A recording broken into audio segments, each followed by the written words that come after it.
Hey, so let's get right into it. We are living through a massive, and I mean massive, shift in what a car even is. The whole idea is being rewritten as we speak. And look, this isn't about getting a better stereo or fancier wheels anymore. We're talking about a fundamental change in how a car works and what it can do for you. So yeah, let's break down how your car is literally turning into a gadget on wheels. Just think about that for a second, really.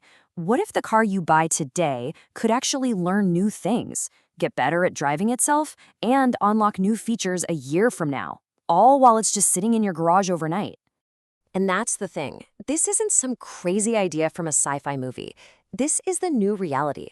It's the battlefield where the future of the entire car industry is being fought right now. The idea of a car as just a piece of metal that gets you from A to B, that's over. We're in the age of the car as a constantly evolving, upgradable gadget. You know, for more than 100 years, the big race was all about horsepower, right? Who could build the biggest, fastest, most powerful engine? Well, that race is over. Today, the real competition is for processing power. It's all about who can build the smartest AI brain for the car. And if you want to know just how serious this race is, just follow the money. Samsung's HARMAN division is throwing down a whopping 1.5 billion euros to buy the Advanced Driver Assistance Systems unit from ZF. You know, that's the tech that powers things like adaptive cruise control and lane assist. This isn't just some boring business deal. It's a huge bet that the future of the car is all about software. And that massive investment, it all boils down to this one really revolutionary idea, the software-defined vehicle, or SDV. This is the core concept. It means that what your car can do, how it accelerates, its safety features, the entertainment system, it's not set in stone by the hardware anymore. All of it can be updated, improved, or even totally changed with a software download, just like your phone. And this revolution is happening absolutely everywhere. You've got Bosch, who are basically developing plug-in brains that can give existing cars new AI features without having to rip everything out. Then there's Siemens, building these incredible digital twins. Think super detailed virtual models of cars, so they can test and perfect all the software before a single car is actually built. And of course, you have companies like Rivian going all in, creating brand new platforms built from the ground up for hands-free driving.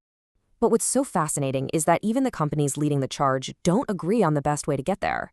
Rivian is betting on using a whole suite of sensors, including expensive LiDAR, which is kind of like radar but with lasers, to help the car see the world.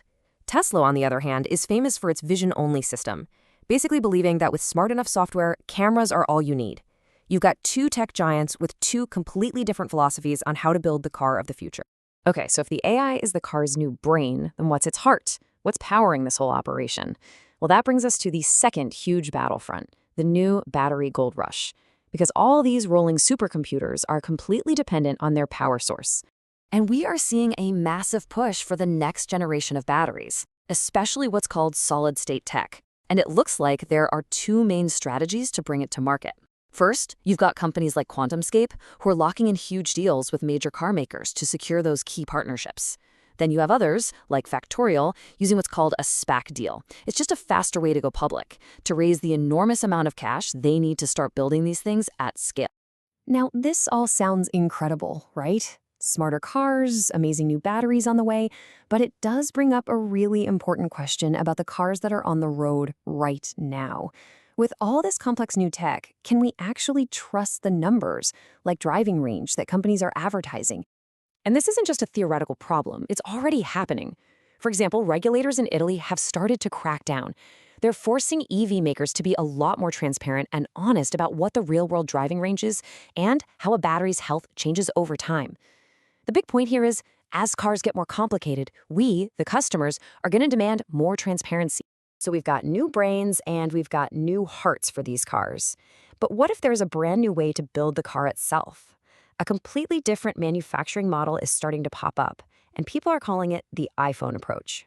So Foxconn, the company that actually builds the iPhone, has a car company called Foxtron, and they just launched a new EV called the Bria.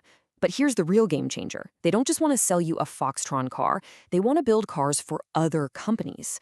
This means a new startup could design a car and then just have Foxconn build it for them, totally skipping the part where you have to spend billions of dollars on factories. This could completely change who gets to be a car company. So, When you pull it all together, this intense race for AI, the battery gold rush, and totally new ways of building cars, you start to see a future that has a very, very clear divide. A world with a handful of winners, and then, well, everybody else. And hey, that's not just me talking. The tech research firm Gartner has a pretty stark prediction. They think that by 2029, which is really not that far away, the gap between the car companies that figure out AI and the ones that don't, well, it might just be too big to ever close. This chart pretty much says it all. Gartner's forecasting that only about 20% of automakers will be true AI leaders, the ones who can afford to keep pouring money into R&D. And the other 80%? They're going to be stuck playing a desperate and probably losing game of catch-up. So if you take just one thing away from all this, let it be this. The very definition of a successful car company is changing right now. It's not just about being good at manufacturing anymore. The future belongs to the companies that master software and battery technology. Which, of course, leaves us with one last huge question. As the car officially becomes a gadget, who's going to build the one that defines the entire category? Will it be one of the old school automakers that manages to transform itself? Or will it be a brand new tech company that starts from scratch? In other words, who is going to create the next iPhone on wheels?